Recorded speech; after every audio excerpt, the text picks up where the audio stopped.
Today's sponsor is Rockform. I'll tell you a little bit more about them at the end of the video.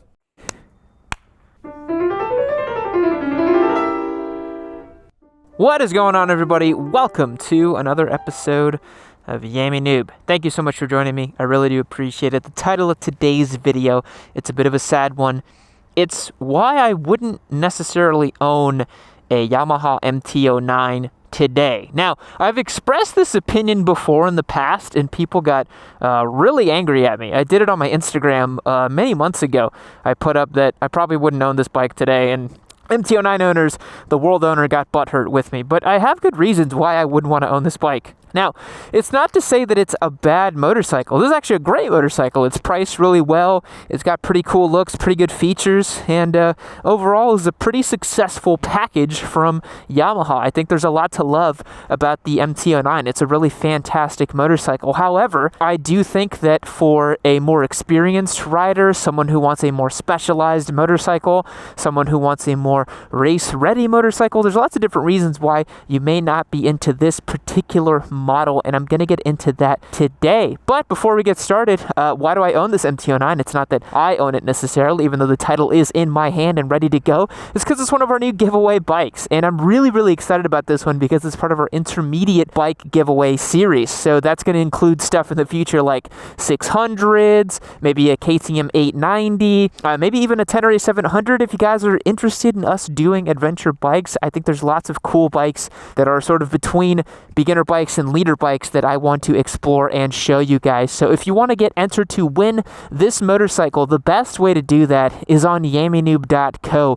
When you go to YammieNoob.co, you get entered to win all of the different sweepstakes that we have on offer. You can bundle your subscription, get access to everything. We have an amazing Discord server that we've recently been putting a lot of effort into, and it's really the best place for motorcyclists on the internet. We're actually launching a member meetup feature, so if you want to get more folks out on your group rides or meet people who also own motorcycles, this is a great way to do it. We've actually had lots of members meet up on their own time and figure out where each other lives, but we thought we'd build a tool that shows people where they are so you can meet cool people and ride bikes, because that's the whole point of this channel, is to introduce more people to the wonderful world of two wheels. If none of that sounds appealing to you, you can always go to YammieNoobMerch.com. Every dollar you spend gets an entry to win.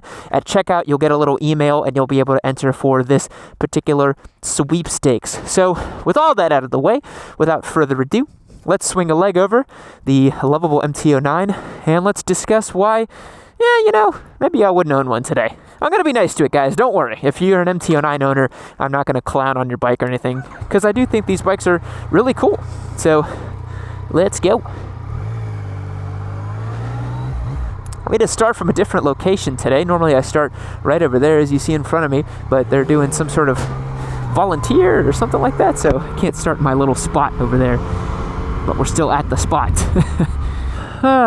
So Yamaha's MT09, probably one of the better known quantities in motorcycling. Everyone's familiar with this 847cc triple cylinder naked bike the Yamaha makes, and they've probably seen a bunch of people on YouTube doing a bunch of dank woolies with it, having fun with it. It's a great sport bike. However, it does have a lot of shortcomings. So in my opinion, this motorcycle makes a very bad sort of like track-ready bike. Now, if you guys don't believe me, I'm not the only person that thinks so. Lots of reputable sort of racers and track day specialists and those kinds of folks alike also think the MT09 is not a great platform to do that with. A lot of people spent time trying to tweak this bike to make it handle better and work better on track, and they're never really quite there. It's not as simple as doing a rear shock swap or swapping the front forks. Compared to something like a street triple, the MT09 just never really settles mid-corner, and it just gives you a very uneasy feeling on the edge of the tire. That's also due to the ergonomics package of this machine. Now again, you could put, clip-ons on it, you could do all that, but the ergonomics of a machine are much more than just the standard riding position on it of your hands. It's the relationship between your feet, the seat, and the handlebars. So it's not just about simply getting over on it like that and all of a sudden, it's amazing. It handles just like an R6. It's just not going to happen with this machine. So for me, in my riding journey, I love doing track days, and I've been involved with with the CMRA actually racing motorcycles too. And so something like the MT09 for me, after a certain amount of time when I used to own one, just didn't make sense as the sort of tool that you would need for the job, right? Because at the end of the day, if you think about motorcycles, that's all they really are. You just have tools for very specialized kinds of jobs, especially in the marketplace we have nowadays, where so many different bikes have so many different purposes. You can buy a bike for every single little thing. KTM will happily explain to you why you need a enduro bike, a motocross bike, and an adventure bike. You couldn't possibly have one bike that you do all those things with. You need to have very specific bikes for all of those, which is quite silly, obviously. But the MT09 is sort of an old school bike in that way, that it's kind of a very standard street motorcycle that you could take on the track. You could put Pirelli rallies on it and, you know, goof around with it, but to me, it's not as specialized as the type of riding that I've wanted to do as I progressed in my riding career.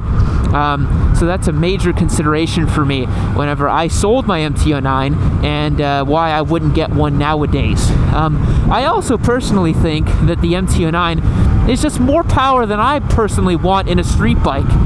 Again, I've got a lot of experience with high horsepower motorcycles, and I just don't really see the purpose in having this much power and this much torque in a street bike. My desert sled is my daily ride, and I get along just fine with about 75 horsepower and 50-ish foot-pounds of torque. The other thing is, as well, as I mentioned, this motorcycle never really settles into a groove on the edge of the tire or in a nice corner, and that's partly due to the fact that the suspension on this bike is just not that great. And again, yes, you could modify the front-end suspension, get a new rear shock, do all that, but I like my bikes to be a little bit more turnkey. So when I was searching for my next street bike, as opposed to my very dedicated off-road and on-track kind of machines that I have, I wanted something that could soak up bumps really, really well and handle really, really well. So the MT09 just didn't really fit the bill for me for something that handles really well and soaks up bumps really well. This thing is really just about gooning it in a straight line and having a ton of torque and all of that. Now again, that's not to say it's not a fun bike. This bike's a ton of fun, but to me, it's a very unsophisticated kind of fun bike. If you've only ridden like 2 or 3 different motorcycles, and this is your second or third bike, it feels very exciting to ride. It's a very exciting motorcycle to jump aboard if you don't have a whole lot of experience. And I'm not saying that only inexperienced riders think the MT09 is fun.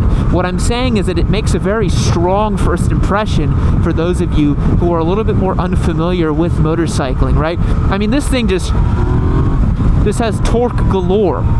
It's got so much power, so much grunt, and that really is the lifeblood of this motorcycle, and it's why so many people enjoy it and use it for all kinds of different things, you know? And it's interesting thinking back to when I got my FZ09 that I used to have, and some of the stuff that I have found in my desert sled, I find here. This is a motorcycle with a very approachable ergonomics package. It's very comfortable to ride day in and day out, which is something that I really looked for in my street bikes. You know, I don't really want to be all hunched over on a street bike. For me, that's for the racetrack, and that's why I have a race bike. I don't need to be completely leaned over when it comes to hanging out on the street. Let's see how it does in this speed bump. But yeah, because this bike's a little bit taller, you can kind of stand up on it and just send it over bumps if you want to, which is kind of silly. I think another consideration for me, and I hope you guys don't think I'm too bougie for saying this, but, you know, the MT09, as cool and as fun of a bike as it is, I wanted something a little bit more premium, a little bit more boutique for my own personal motorcycle. I like the feeling of a lot of European bikes. I like how Triumphs feel. I like the way Ducatis feel a whole lot. And that's not to say I don't enjoy a good value for money Japanese motorcycle. I think the MT09 is a fantastic bike. I think a WR250 is a great motorcycle. Bang for buck is quite a great thing, but I am very fortunate that I don't have to only think about value for money when it comes to my motorcycle. So I have chosen perhaps unwisely, to have a Ducati as my personal motorcycle, my desert sled, because I wanted something a little bit more, you know, a little bit nicer, a little bit more premium, a little bit more, you know, a little different. And I just find that the MT09 is a little bit plasticky, a little cheap feeling, if I can say that without people getting too upset at me. It just feels a little bit cheap to me. And yeah, I don't know, in another way too, I feel that now at the ripe age of 28, I'm a very different rider than I was at 22. And I just don't really care about kind of gooning around the street and pulling as hard as I can on a motorcycle and going as fast as I can on the street and all that kind of stuff. It just doesn't appeal to me in the way that it used to when I was younger, I guess, because for me, it just feels so much more impactful to jump aboard a motorcycle and experience, you know, the quality of the performance rather than just the outright quantity. And I've said this before about the MT09, but the MT09 is a plate of, like, a lot of pretty good food. It's like 10 tacos from like a decent little taco stand, as opposed to like 3 or 4 really expertly crafted, like tacos al pastor or something, with like a nice cut of, you know, tofu or pineapple or whatever you want on there, something a little bit different. It's a big old stinking plate of food, but not a lot of, you know, subtle flavors and textures. The MT9 is not a very subtle kind of motorcycle. And I just generally feel like I've grown beyond that sort of riding. I don't really find myself wanting, you know, a ton of torque, a ton of power for the street. And this is a very common progression that I've seen with motorcyclists. You know, you'll start out on something like an R3 or an Z400, you move up to the middleweight, you get yourself a big bad 210, you know, get an MT10 or something like that, get an R1, you know, oh my god, I've got 200 horsepower, and then it becomes a little bit boring. The thrill definitely wears off, you know. At first, you could spend 6 months and just be absolutely gobstopped that the MT09, you know, does that when you rip on the throttle. It's just, wow, it's so fast, it just wants to really just boogie. But you get bored of it, you know. Eventually you just get a little, you want something different, you know. It's like eating the same food again and again. Maybe I'm hungry, which is why I'm talking about food so much. You know, this is not a bad motorcycle. I really just want to stress that to you guys. I don't think the MT09 is bad in any way, shape, or form. This is a really cool and interesting bike. But I think for the rider who prioritizes quality of performance and prioritizes, you know, just riding like a sensible human on the street, the MT09 is a pretty poor choice in my opinion. It elicits a lot of really stupid riding decisions, even for myself as a pretty experienced motorcyclist. I jump aboard this thing and I just want to do really silly things with it, but thankfully I'm old enough now to where I don't ever really act on those impulses to just ride it like an absolute ham-fisted moron. So yeah, for me, the MT09 wouldn't really have a place in my garage, mostly because it doesn't really fit any kind of specialized role. The suspension is not really that good, in my opinion, for what I want to do with it. And, you know, it's just a bit of a silly motorcycle. I like bikes that are a little bit more down to earth, a little bit more honest.